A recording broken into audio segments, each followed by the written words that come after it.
but periods have stopped, which is great. Increased libido and some increased frustration and anger. Question mark. All right, so we have some labs here, and the ones that are highlighted, so you can see the hematocrit is now up to 52.2%, and you can see the other values there. The testosterone is 574. I'm not sure if it's a mid-cycle peak or trough. Uh-huh. We have a mid-cycle total testosterone of 574. Okay. Okay, is this mic working now? I don't seem to hear myself on this. Yeah, it is working? Okay. Just a little bit. Can we have the mic from the podium? Thanks. All right, so question here, is he smoking? Should you switch to transdermal? Asa or Josh, do either of you want to take these on? Yeah. So, I mean, I think these are all really interesting questions. We know that when people start on testosterone, you can actually start seeing an increase in the hemoglobin as early as 3 months after they initiate, and then usually it peaks around a year. You sometimes see people with crits over 50. I think the question about no one should be smoking cigarettes. I think that's the first thing. But there was an interesting study that was published in, I think, 2018 in Andrology, where in the European cohort, they looked at people, they looked at how the hematocrits increased on testosterone, and they actually did not find a difference according to smoking status, which was surprising to me, but they didn't see that. What they did see was it was one, dose dependent, and also around the type of testosterone that you took. So for someone who was using transdermal gel, or they use testosterone undecanoate, the long-acting, they tended not to have as high hematocrit. But the folks who were using testosterone esters, which would be kind of equivalent to cypionate and enanthate here, they did see it. However, these were folks who were using it every 2 weeks, where you do get that kind of super physiologic peak. So I think how we're using with sub-Q, we haven't really looked at that, but I would expect that we would probably see not as much of it. But the second, should I switch to transdermal? There has been no evidence that having an elevated hematocrit in the absence of some other underlying issue is a problem. But although we still send people to donate blood and do all that stuff, but there's really no evidence behind it, and I'm sure we'll talk about that. Yeah, I guess the way I think about a crit elevation above our threshold is there's a tendency among our colleagues to talk about testosterone causing a erythrocytosis or even causing a polycythemia. And what testosterone does is it stimulates erythropoiesis production, and therefore you do have higher crits. But in terms of a pathology, I would characterize it as an unmasking is the word I use, a pathology, and it's a reason to go looking for a pathology maybe and addressing it if you find it, and that could be anything from weight, et cetera. Maybe not picking on smoking, although I always would. And then to Asa's point about there are no data, right? The data are what we discussed already. It's the hematology data of events in polycythemia vera at 55%. Those are the data, and whether you want a cushion or not, that's a little bit of a conversation. So we've seen it in primaries, and we've seen it in polycythemia vera. We haven't seen it in secondary. The point is that there isn't. Right? So, I think that's the reason why everyone will get, that being said, if I saw a crit of 55, I would start getting a little anxious. But even though, yeah, I would start looking, as you said, for other reasons. Because you generally don't see, I see 50s all the time. Right, and is anybody suffering? It's a good question, right? We're only worried about it based on other data. The other thing is, in terms of the switching to the patch, There is a lot of talk about the more the testosterone with greater periodicity having more of this, and there are some cross-sectional data that even see it. But I raise the same question as I raised with regard to the estrogens, which is, is it related to total dose? Is it related to route of administration, like some people seem to think, versus is it just really a total dose situation? And I don't think we know that. The patches, the gels are inefficient. That's why people complain of getting lower doses. And if they have lower crits when they have lower doses, is that all we're seeing? Are the data just confounded by that reality? Yes. I have a question for you. Can you explain to all of us here, since you're both the endocrinologist and I'm a mere primary care provider, can you? No, Asa is adding such a valuable perspective. Do not minimize your presence here, Asa. Can you explain the reason behind the higher hematocrit seen in people who have higher BMIs? Because that's been seen in like 3 different studies. Higher BMIs associated with increased hematocrit.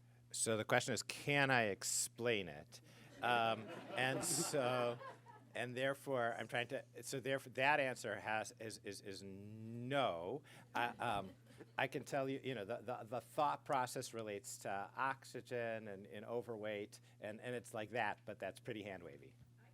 I can tell you an anecdote, and this was the one I was referring to earlier, in a patient who I was having some issues with their topical testosterone, but also encountering polycythemia. And this person has a BMI of 40, and so I did a stop bank score. Excuse me, do you mind just speaking? I'm at the mics just so that everybody will be able to hear. Thank you. Just be aware that that's going to discriminate against the people in the middle. So this is a patient who's obese and is on testosterone. We were struggling a little bit with levels being on the topical, and also struggling with the H&H climbing, and really trying to come to a dose that didn't have an unacceptably high H&H. But what I realized was that I needed to look past just the testosterone contributing, and I like your idea of it's unmasking a problem underneath. So I did a screen for sleep apnea, and the stop bang score scored in the high range.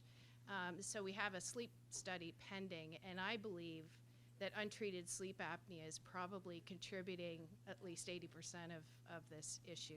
Yeah. So I think that's just something to hold in mind, because I agree the prevalence is higher with higher BMI. So just think about that part. Yeah, absolutely. I think that's where people's heads are, although do I have data for that? I do not, but yeah. Yes, so thank you for that anecdote. And so that's definitely a case where if somebody's hematocrit at baseline is high, or when it isn't explained, have a very low threshold, to get a hematology consult to look into the secondary reasons that could increase hematocrit other than testosterone. And then you do have a bunch of things in your toolkit.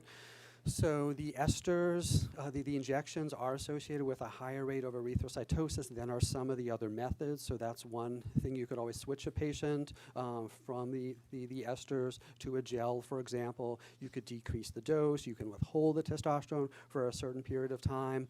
I have a bunch of cisgender men in Boston. I didn't have any in DC who are getting phlebotomy. So there are other ways to kind of manage this. Just one quick note I do want to make about the testosterone gels, and Josh kind of alluded to this with their kind of inefficiencies. There was a really interesting study they did a few years ago in cisgender men, where it was a randomized trial. They had these men on the exact same dose of testosterone. They took it at the exact same time, like let's say it was 8 o'clock in the morning, and they had their blood test checked at the exact same time, let's say 10 a.m. So in this study, it found that you can have a man taking the same dose of the testosterone at the same time and checking a blood level afterwards, and on one day the testosterone level would be 250 and the next day it would be 600. So there's just so much variability in these blood levels that I often don't get too excited about one total testosterone level. You know, the patient's been doing well and stable, and suddenly a testosterone level is low or high, I don't have to knee-jerk react and adjust the dose, but let's say let's just check that again when you come back in 3 months, and if it's still high or low, then we can take action, but it often isn't. All right, yeah, Asa? And I'll Yeah. say in the SOC 8, they do actually provide guidance about, your point is well taken, but they do provide guidance about when to draw the levels after applying, gel, which is not something I think most people check. We often do ask people, like, if you're injecting, like, when did you inject? And usually that's documented, but not how many hours since you applied. So I think that's something folks should also take into account. Yes, correctly. All right, so this is a slide about the note on testosterone titration. So as we mentioned, the most common vial comes in the 200 milligrams per ml. So a typical starting dose is going to be 50 milligrams or 0.25 mLs. And as we mentioned, if the pharmacy, it can be hard to measure reliably, and if the pharmacy dispenses a 1 ml vial, which they often do, you will not get 4 equal doses, because there are always going to be some amount that's kind of lost in the needle and in the supplies here. And so that's why we prescribe, a little bit extra so that there's a cushion. And Yeah, a couple points on that though. So prescribing extra so there's a cushion is often necessary. That's another workaround.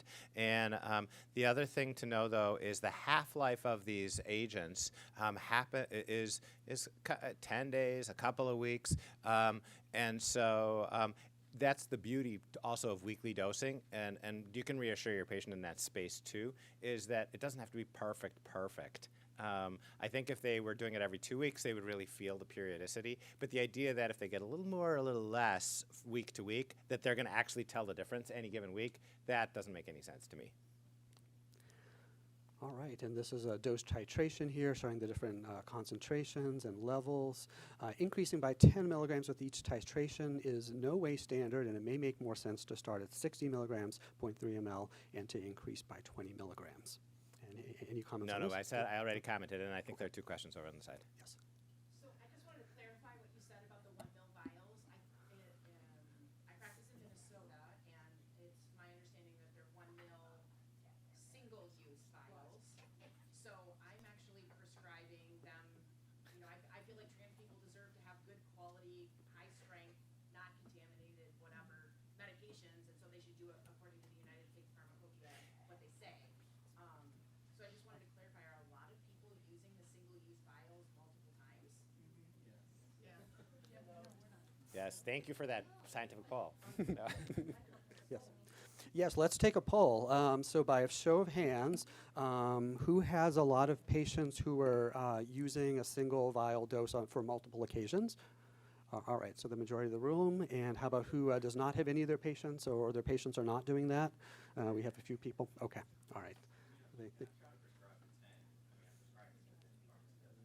Right, right.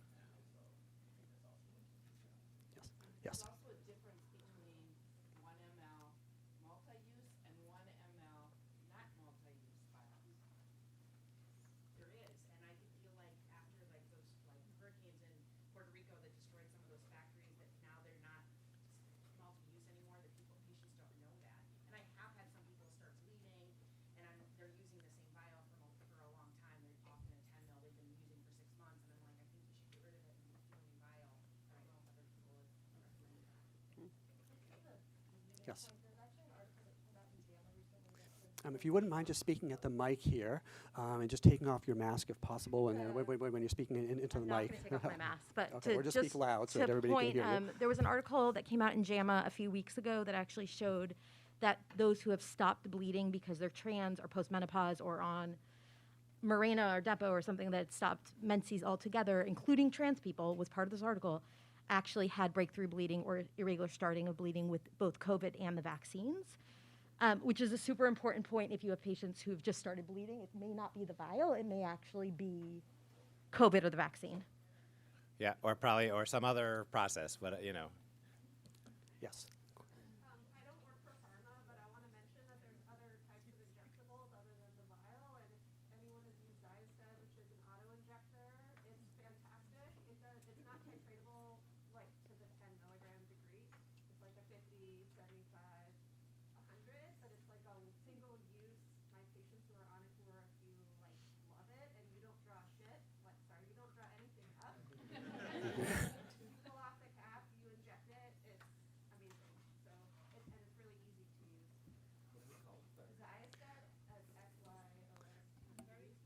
Yes, Yeah. just keep in mind, yes. Yes. Okay, yeah, so good. So a plug there for the auto-inject expensive agent. All right, do we have any other questions? That's Yes, on the good. side. I was hearing variability over like how quick how titrate. So what is a good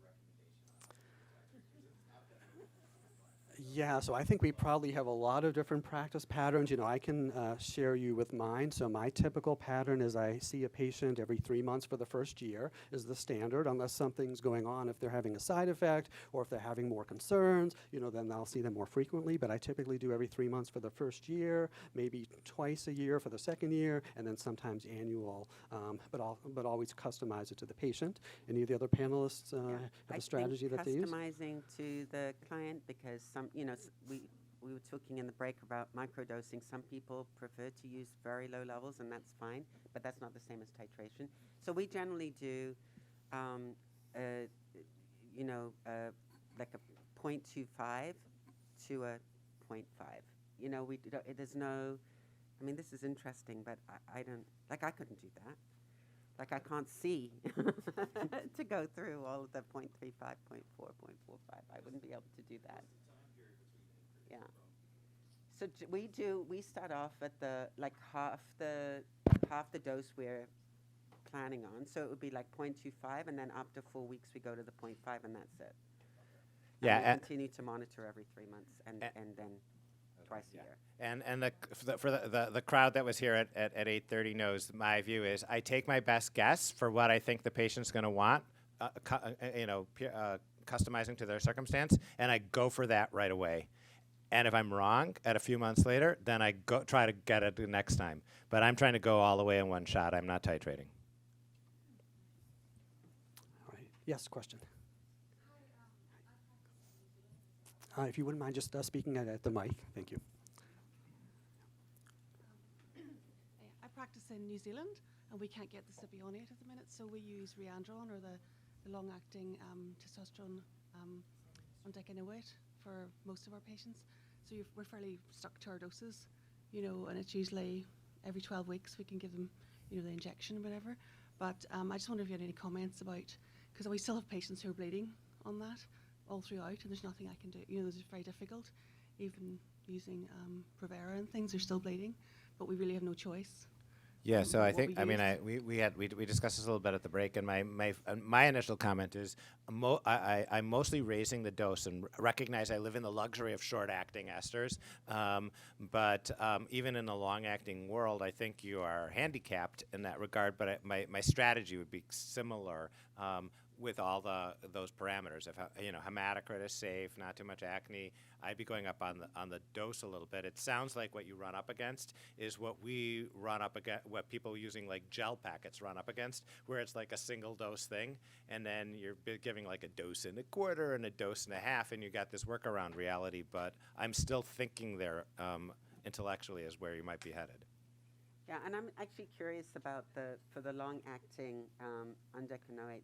For us, that we definitely have people who switch to that, but it's always been our, feeling that it's once you give it, you've given it, and it's just like pellets, like it's going to be there for months, right? So if the person changes their mind or something comes up, it's not possible to stop. So we never actually, in our clinic, would ever initiate that. And we always start off with short acting, and then for a few people who want to switch to pellets or undecanoate, we do that. What about you?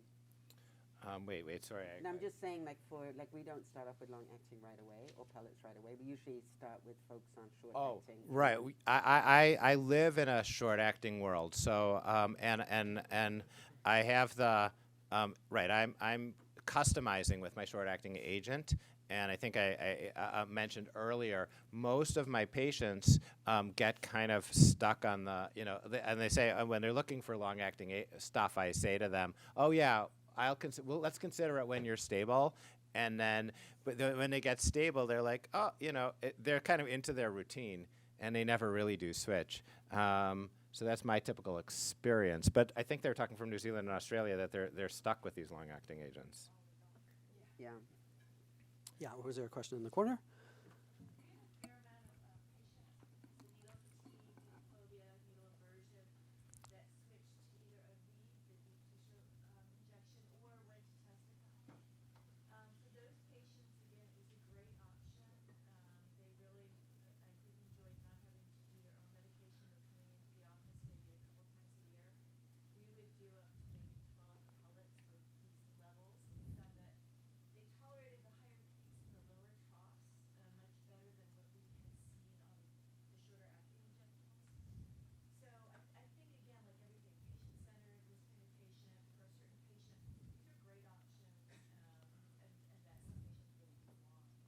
Yes, there are many options out there. Thank you. Yeah, and no data for choosing one versus another from a science perspective. Right. All right, so just for the sake of time, we're going to do a feminizing hormone case as well. And so that's why you saw me skipping ahead through a lot of the slides for the other masculinizing cases, and then we can go back to one of those if time permits. All right, so this is case one, Jax. So Jax is 17-year-old trans feminine adolescent using they, them pronouns, identifies as non-binary, arrived in town for college, has been living as a male back home, has never had hormones or surgeries, no other past medical history, has heard that spironolactone may not be preferred and they would like to consider progesterone and or finasteride instead. Would you prescribe hormone therapy to this patient? So first question, does Asa or Josh want to take a stab at this one? So this is, so this patient brings up a whole bunch of interesting elements. The first one, I hope it didn't go by too quickly there, is the patient is 17. And we really do, it may be a little arbitrary for a lot of people, the age of 18, but being youth versus adult is a different concept pattern in terms of our approach, and it has it's nothing to do with being trans. It has to do with being a youth, and where we are less trusting of our young people, and we have more eyes, and we are recommending, for example, multidisciplinary approach, mental health eyes, things like that. Whereas for adults, where we're trusting primary care providers and patients to be able to determine if they need how much outside consultation besides themselves really would be required. And so in this particular case, we're thinking about mental health provider as part of the overall package. This is a borderline circumstance, of course, but it does raise that point. Then I guess that's what I have to say in that space for openers. Yeah, and I would agree with that. I mean, I think the sticky point is around this young person being 17. And you'll see the new guidelines goes into a lot, goes into a lot of detail about all the points that you would need to address. So this is not going to be a same-day visit leaving with a prescription. Yeah, that all said, I have a fair number of patients like this who I see, 97% of the time they're going on hormones. But they are living in a slightly more they are living on the other side of that more cautious line. Might be more applicable for younger people, but it raises that conversation a little bit. And maybe we'll just do a very quick audience poll. So let's pretend no medical issues, has been cleared by mental health, parents are on board, are supportive. By a show of hands, who would prescribe hormones to a 17-year-old if everything else was okay? Okay, almost there. I mean, I think parents being on board is a completely different situation to a person who hasn't come out to their parents and has no family support. This is a very different. Yeah, exactly. That's what I was going to say. Patient walks into your office. What is it what's the conversation you're going to have about our parents on board? Who knows about this? What's your support system? And is there a mental health provider in the picture? Sorry. I think that what I would like to know more is what are the goals of this patient? Is it full feminization or these are non-binary? That would be the first question. In our institution, we do hormones for minors all the time. We don't make them go through a psych evaluation. We just do an informed consent with the parents and the child. But more than anything, it's the goal. Yeah, so the goals is always a must-have question in there because it helps with the diagnosis, but we also want to know what does the patient want from the hormones? Are their expectations realistic? And is there anything that they don't want from the hormones? Because I've had plenty of patients say, I want this and this and this, but I don't want this and this and this, and then that makes it kind of tricky sometimes with some of the options that are out there. Yes? What are your thoughts on spironolactone versus estrogen being your hormone replacement? Because I would feel okay with potentially, bridging this kid for a couple months on some spironolactone low dose or something, and then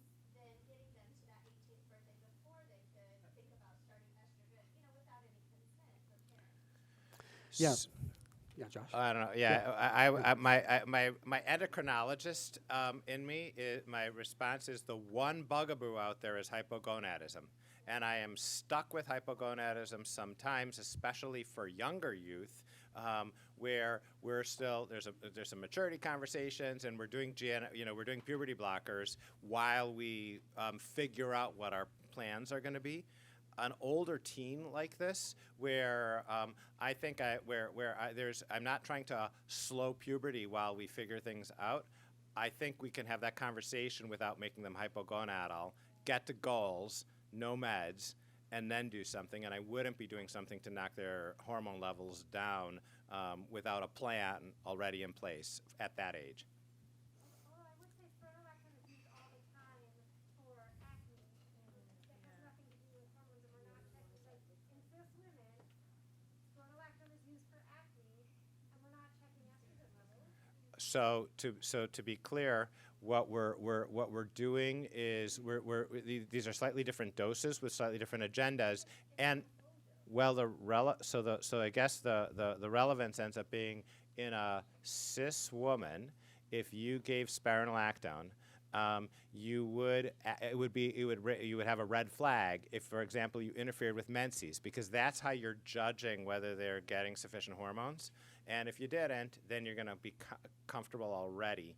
And in this particular case, I'm not sure. That gets to a whole different conversation, whether you're trying low dose and then you're arguing, well, maybe it's not doing anything. Then I'm going even further with wondering why I'm doing, what I'm doing there.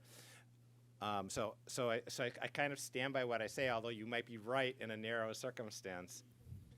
And I just want to say one other thing, which is the non-binary piece, because I want to get to that one too, because that caused us to think about low dose, but I don't want to make the mistake of thinking that of putting anybody in a box. I'm customizing to the patient, and we kind of are using two words right now. I mean, one word to mean two things, where gender identity, the way I use it as a medical person, is even though it's gender and it's identity, I'm using it for like brain sex. It's that part of your biology that tells you what sex you are.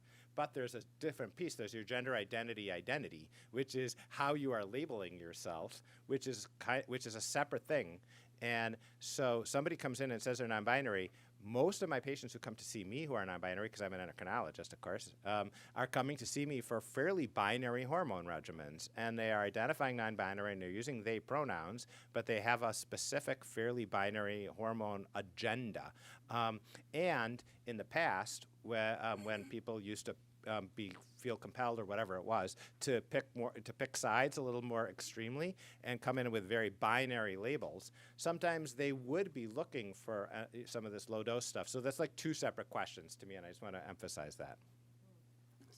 All right, so the patient also wants to know if being androgynous could be an option and is interested in using only anti-androgens. And yes, so as Josh mentioned, there's no one size fits all. There's no one option. So getting back to the goals question, what are your goals? Certainly, yeah, if you just want to try an anti-androgen, see how you do on that for a few months, or you just want to try estrogen alone, these are certainly goals, certainly options. Right, although I actually did not say that was okay, just anti-androgens, just to be clear. Okay, I said it's not okay. What I'm saying is, for me, where you sit on a spectrum, on a hormone spectrum, I don't have a health answer for my patient. So whatever they want, all I'm giving them is advice as to what's likely to happen, and making sure they don't have expectations that are unrealistic. But on a different axis, hypogonadal versus not, they need to have some sufficient hormone in their system. So per the conversation we just had, if it's some low-dose thing where they still have sufficient hormone, maybe that's okay, and I don't know, I'm a little hand-wavy there. But to the global concept, I'm not okay, actually. The concerns with hypogonadism besides bone, would there be anything else? The only data I have are bone. Because then you can use baculotamide that is bone sparing. No. That's yeah. The idea, the data that we do have, honestly, are that over are much osteoporosis and people are hypogonadal for extended periods of time. So if we're talking about somebody older, that might be a very different story, and we definitely do that to cisgender women, although I don't even know that that's right, that we deny them estrogen, that we're so nervous about it. But we do that, and so we have a little bit of a track record of using bone protective agents. But when we look at people with longer periods of time not exposed to sex hormones, that's exactly who we're seeing with like premature osteoporosis. And so for like a young person, I just would not make that one of their choices. I mean, I do think it's about timing and it's about dose, right? Because the person who's in front of you, who's, looking for something, to use it like low-dose Spiro, I mean, like, honestly, even with the higher doses of spironolactone, say, in a transfeminine person, we rarely do block the T that low. So using a low-dose Spiro is not really going to do it. But I think that's the point. And it's reversible. So when you stop, you stop. But at least you have conversations with people and you can talk about other ways of improving bone health. So, I mean, I'm not so cut and dry as like I'll never do it. What I would never do is use bicalutamide, though. And I'm just, that's me. I liked what you said about like not using, you doing your own like little experiments, n equals 1. I mean, the issue with bicalutamide is that this is not a dose-related adverse effect. These are kind of idiosyncratic effects. And when you've had someone die of hepatic necrosis, I guarantee you're not going to be reaching out for that so quickly again. And it's important that we talk to our clients about the lack of evidence before we start throwing medications at them that are potentially incredibly dangerous. And maybe I'm the only one here that says that, but I had a person die of this. And I will not be reaching out for it. I didn't start the medication, but when they came in and they were already jaundiced, it was too late to get them a liver. So this is bicalutamide, and so this is an anti-androgen historically used for the treatment of prostate cancer, although it's not currently being used too much. But there's been, as we've spoken about generally with some other medications, there's been a lot of stuff on YouTube. There are certain people that are kind of proponents. So we very commonly get asked these questions: what about bicalutamide? What about this? I've heard about this. I've heard about that. And so we need to have our answers ready and prepared. I did a literature search on bicalutamide, and I came up with one.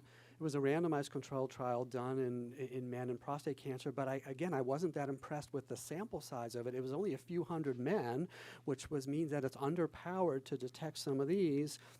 And with you telling me that you had a patient develop liver failure, which could be a life-threatening thing, and I'm not sure if that's another case that I read about, that would also give me reason to pause and say, listen, this is really an area where it's unfortunate that there are some people kind of promoting all of these treatments and meds without doing the studies, without getting that first. I would encourage all of these people on the internet, that are prescribing these, publish their data, follow their patients. I mean, some data is better than no data, even if it isn't going to be great randomized controlled trials, because there's so much we don't know. And safety and efficacy are the two most important things that we need to evaluate. And in so many of the medications, we just don't know that. And one of our major goals as physicians and healthcare providers is to do no harm. We really don't want to do something just because they heard it on the internet and that, oops, they died. Oops. This is really bad and tragic. Yeah, I mean, to me, it's that tension of patients who, are in an area where they have not had trust in the system and are trying to educate themselves, and then, but out there, the internet is fraught, and that's it's part of the beauty of this room, honestly, is having conventional medical folks really thinking in conventional medical ways and being very patient-centered, but still protecting our patients from accidentally experimenting on themselves or putting themselves in harm's way due to some fad. Yes, I have a question on the aisle. If you wouldn't mind just going up to the mic. Thank you. So to the case study, in terms of, I think 3 slides ago or 2 slides ago, you put progesterone, and it got me thinking back to the progesterone conversation. I know the evidence is very thin. the timing of progesterone, because I have patients that sort of want this, that have been on estradiol for some time, but that want to add progesterone, versus on this slide you have this non-binary patient that seems to be coming to initiate. Does the panel, based on what you know and thinking about physiologically in these types of patients, what are your recommendations or what are your thoughts around timing of progesterone? All right, so I'll give you my little spiel about it, and then I'll open up the panel. So again, this is not a hormone that I prescribe as a standard regimen, but patients will often ask about it.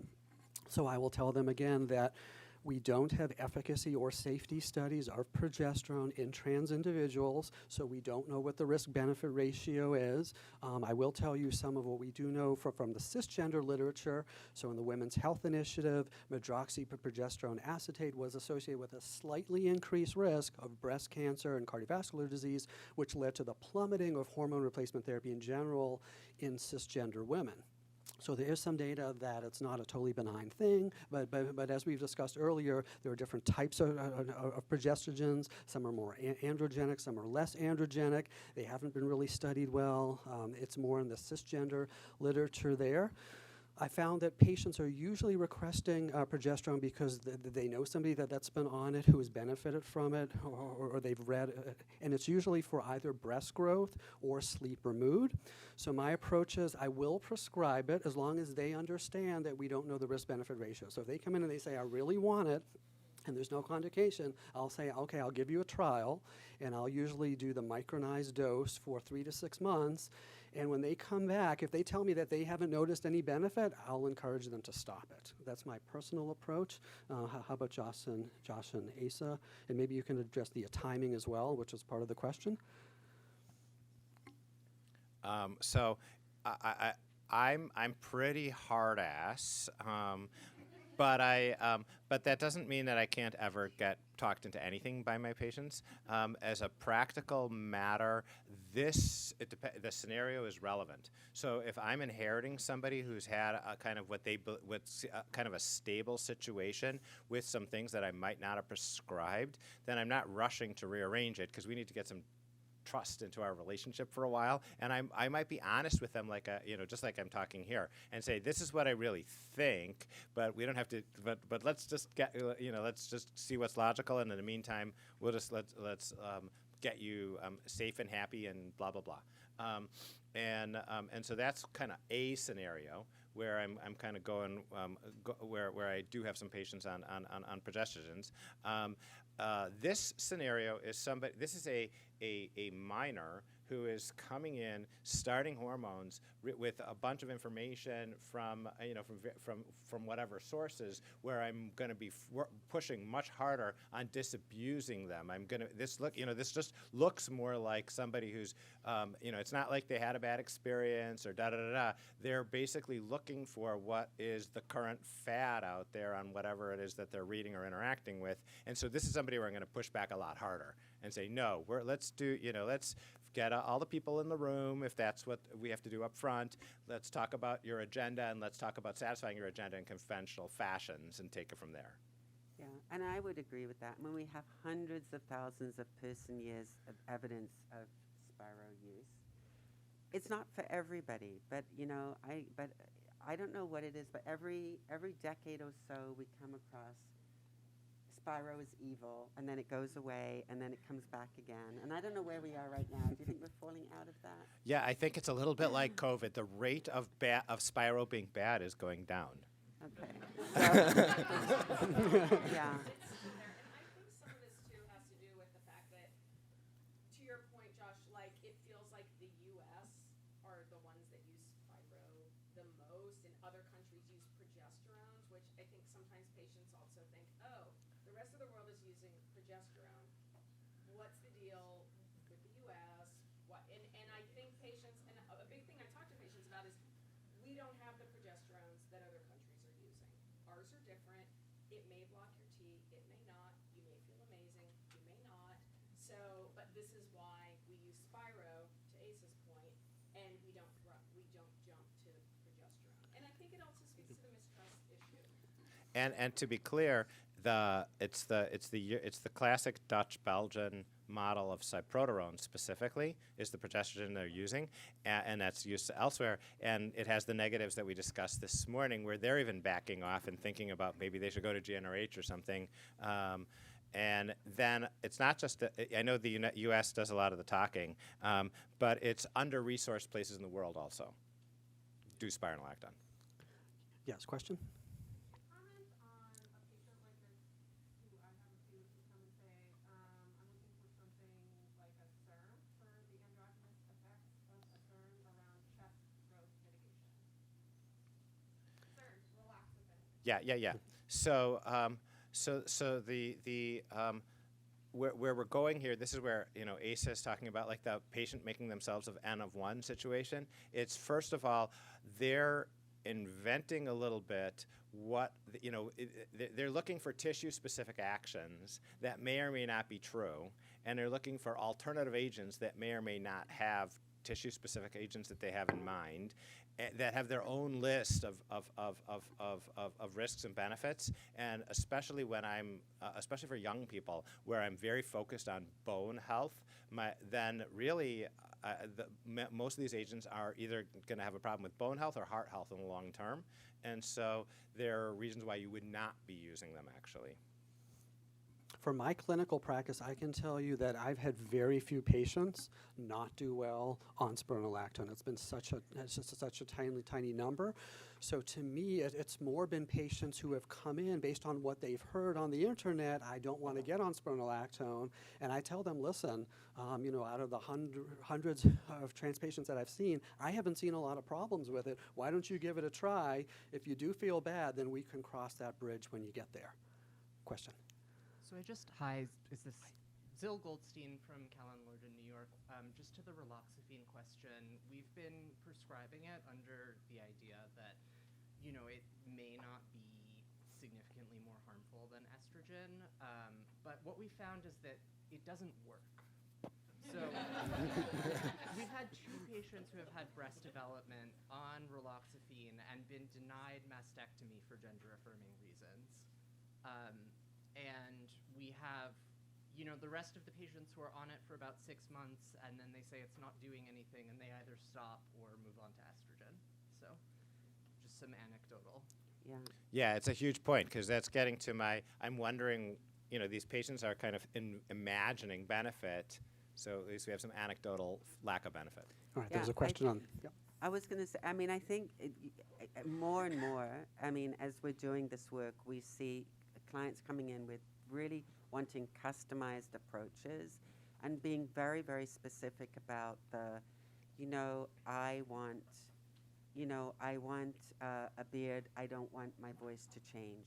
Like lots of very, very specific things. And part of the informed consent process, I think, is saying, if you're taking an estrogen, the reality is you're likely to have breast growth unless you're taking a very, very low dose. And we don't have evidence on anything else. But I think the worst thing you can do is give people the expectation that by using maybe a slightly different regimen, by using a SERM, that they're not going to get these effects that they don't want, because then you're really in trouble, right? That's all I wanted to say. I think everyone is different, and unfortunately, we don't have anything to address that. And I've also had the issue with trying to get one person, a mastectomy after they got breast growth they didn't want, and it was incredibly difficult. Like years and really no progress with insurance. Mm-hmm. All right, there's a question on this side I want to get to. Yes?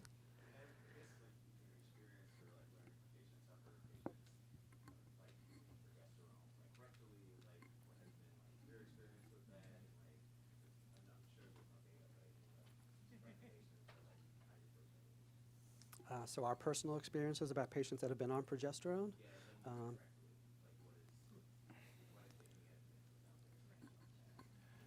Yeah, although the scientific data isn't there, I definitely have had anecdotal reports of patients who are on the progesterone who like it and have had benefits with sleep and mood and who really want to stay on it.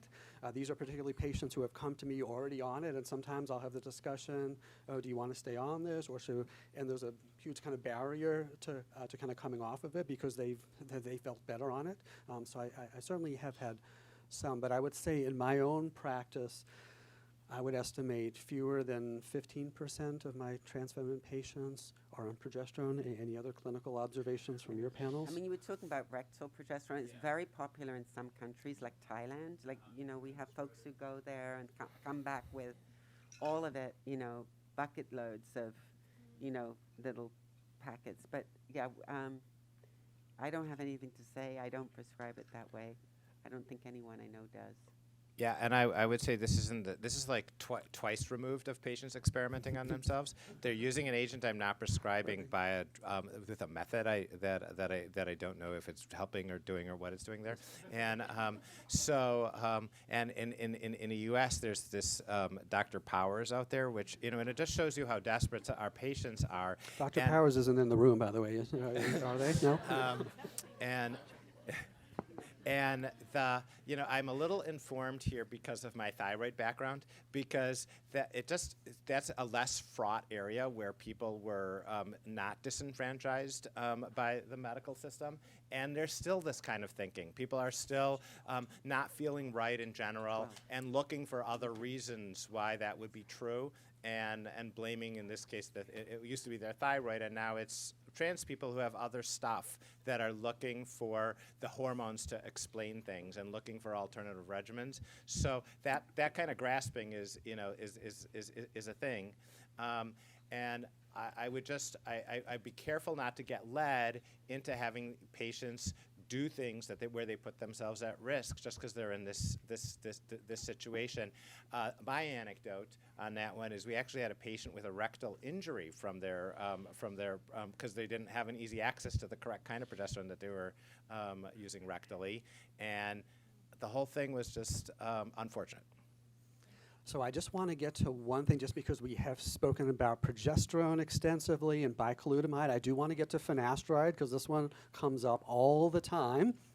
And so you remember Josh's beautiful slide with the cholesterol and the progesterone and the 20 other steroid hormones on that slide? So a 5-alpha reductase inhibitor blocks the conversion of testosterone to the more potent androgen dihydrotestosterone. It also blocks a progesterone pathway. It also blocks a glucocorticoid pathway. This is stuff that most of us probably never learned about in medical school. I actually have happened to done research in this area because I was seeing some men and published a case series of 71 young, healthy males who were having male pattern hair loss. They had no medical issues, no psychiatric issues. They were on no medications. They took finasteride for hair loss or to prevent it, and they got sexual side effects. They stopped the medication, and these sexual side effects never went away. They were persistent. I did another study looking at them a year afterwards. They still had this. So there's a subgroup of individuals who get persistent, possibly permanent, kind of damage in their brain by disrupting these neurosteroids. That's linked to not only the sexual symptoms, but also depression, anxiety. There have been some suicidal stuff on it. So if you look at the FDA's reporting system for adverse events, sexual side effects are way up there, as is depression and suicide. So just FYI, I'm not a fan of it just because I basically counsel patients, you know, even if it's a cisgender male that comes in to like see me and is like, oh, I've read your stuff on the internet, should I take finasteride? My approach is to give them the data. I say, we don't know what the incidence is, but let me tell you this. There's 500 planes departing Montreal tomorrow. Okay, you're on one of those flights, and I'm going to tell you one of those flights is going to crash and everybody's going to die. Would you take your flight tomorrow out of Montreal? And some people would say, oh, well, it's only 1 out of 500 flights. Yeah, that's a really low risk. Yeah, I'm going to take my flight. But some other people would say, wait a second, the risk is so severe, I don't want to get on that medication. So that's one discussion I have. And going back to Josh's point, Josh was actually a co-author on an interesting case report of a trans woman who had lost significant amount of hair and then got treated with estrogen and with spironolactone and came back 6 months later, and guess what? Had tremendous hair regrowth.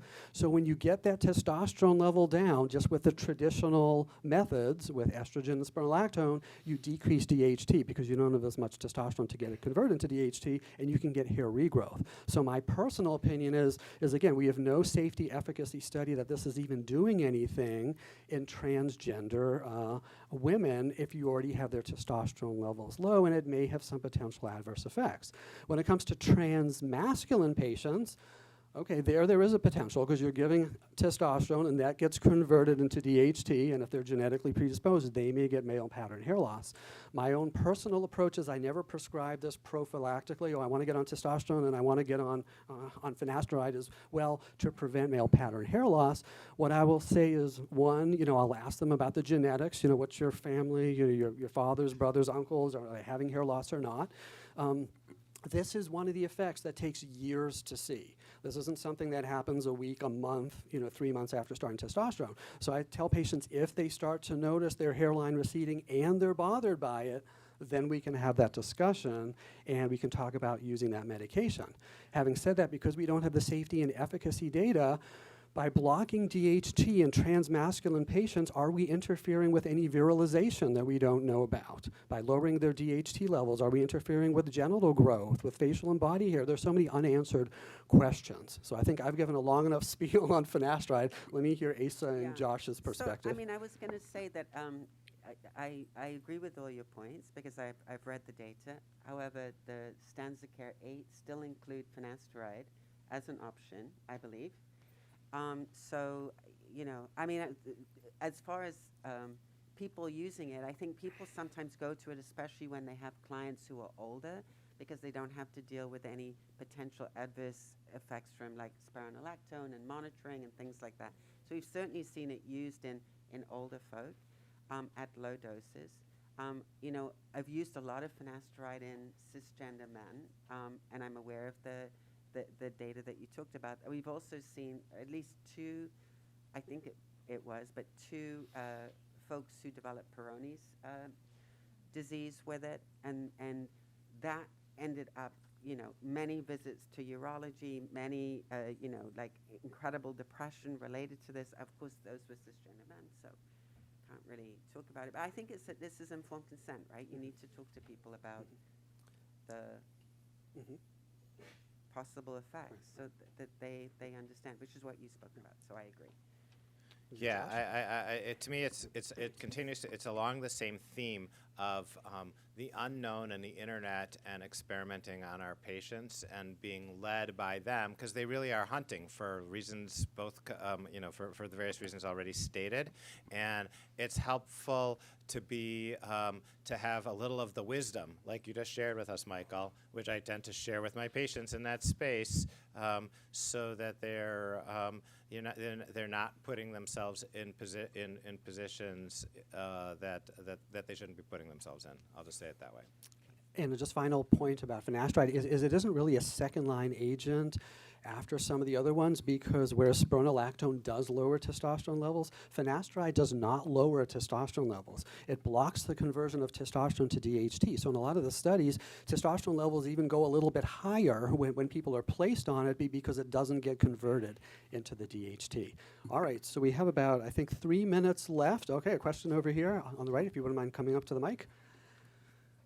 So circling a little bit back to the bicalutamide and its popularity on the internet, some patients are able to source hormones and other things from other countries. Do we know if patients within the US or North America are able to source bicalutamide in that way too, or along similar pathways? You can get anything on the internet. All right. But I think for the most part, the majority of folks are getting like estrogen, right, and progesterone. They tend not to be getting blockers. I mean, just from we actually did focus groups with patients and asked them about use of things, outside of medical settings, and it was all about estrogen. Even people who were being prescribed estrogen were also getting estrogen on the internet, through other sources. I've never heard of, but yeah, if you want to, if you want to get it, you'll get it. If you have a patient who is taking bicalutamide, even though you're discouraging it, do you have recommendations of like you should check LFTs? Like, do you have it to just support? I mean, I personally don't, I don't have anyone, have ever followed anyone who obtained it like that. But the issue is it's not dose related, right? You can have completely normal LFTs until you don't, and I think that's the problem. definitely anyone with underlying issues, chronic hep C, steatohepatitis, any underlying issue, I would be so concerned. I would find it very, but if you're going to do a harm reduction approach, maybe you should be checking LFTs. I just don't know if it would be helpful. Yeah, I Yeah. guess, I think what Asa said first is where my head would be at, which is that it's idiosyncratic, so therefore you're not going to be able to monitor. There are kind of two tiers of care, I guess, that in terms of patients. If you're asking me to prescribe things, then I'm a little bit more rigid because I'm not going to intentionally do what I believe to be the wrong thing. But I do have patients who are doing whatever they're doing, and they're coming to me for kind of a safety check, and I'm pretty honest with them in the reverse way, in kind of a humble way, where what we know and what we don't know, and so that I don't want to overstate the fears, even if it isn't something that I would do. And then to the last one, the LFT thing, I think is worth. There's almost a side thing that pops into my head, which is people read about occasional liver risk for various things, and I'm trying to think of a situation where actually monitoring LFTs does anything but give me an occasional false positive and cause me to torture a patient a different way. So just something to think about there, especially in the androgen space, where the oral androgens that we no longer use in the United States were associated with hepatic concerns, and therefore there's no logic to checking transaminases in people getting androgens, and certainly not in estrogens in the conventional ways that we are, and so these monitoring that by the way has gone by the by in SOC8. Because if anything, all we're going to do is get a twice the upper limit of normal because somebody had a transient little irritation in their liver for God knows what reason, and now we're going to blame their hormones. Yeah, but we now have data, though, showing that long-term use doesn't elevate. Exactly. So we have that. But if you had someone who was using bicalutamide who came in and said, oh, whatever, and you checked their transaminases and they were, 500, like, would you have something to say? So I mean, I think when it's right. when it's abnormal, at least you can say, like, You're saying I would check it. I guess I would not expect it to do it. That's an interesting question. You can see intellectually I don't agree, but as a practical matter, as a workaround, so that I might be lucky and get a little bit of a little ALT rise accidentally for another reason, and then I can get my patient off the bicalutamide. I like it. All right, so we're at 12:15. I'll just make one final point about the prescription stuff because I am going to assume here that most of the audience is from North America.